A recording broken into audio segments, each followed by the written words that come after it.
নমস্কার, পুনরায় স্বাগত জানাই আমার চ্যানেল গল্পবালাতে। আজকে আমাদের আলোচনার বিষয় অষ্টমাতৃকা সম্পর্কে। তার আগে জানব এই অষ্টমাতৃকা কারা এবং কেনই তাদের উদ্ভব। তো দেরি না করে চলো শুরু করা যায়। রক্তবীজ বরপ্রাপ্ত ছিল, তাই দেবী যতবার রণক্ষেত্রে তার শরীরে প্রহার করে, তার শরীর থেকে নির্গত রক্ত ভূমিতে স্পর্শ করার সঙ্গে সঙ্গে সেই রক্ত থেকে একটা নতুন রক্তবীজের উদ্ভব ঘটছিল। এমত অবস্থায় রক্তবীজের নিধনের জন্য দেবী তার দেহ থেকে ৮ মাতৃকা শক্তির উদ্ভব ঘটান। আর এই ৮ মাতৃকা শক্তি থেকেই পরবর্তীকালে ৬৪ যোগিনীর উদ্ভব ঘটে।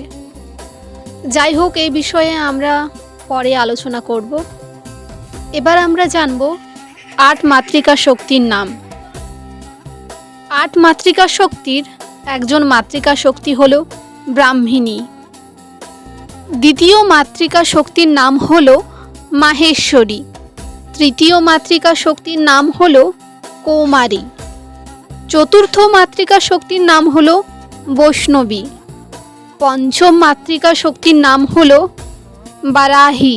ষষ্ঠ মাতৃকা শক্তির নাম হল ইন্দ্রাণী, যাকে ইন্দ্রিয় বলা হয়। সপ্তম মাতৃকা শক্তির নাম হল চামুণ্ডা।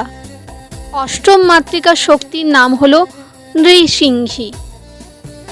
এই পর্বে এইটুকুই। দেখা হচ্ছে আরেকটা নতুন পর্বের সঙ্গে।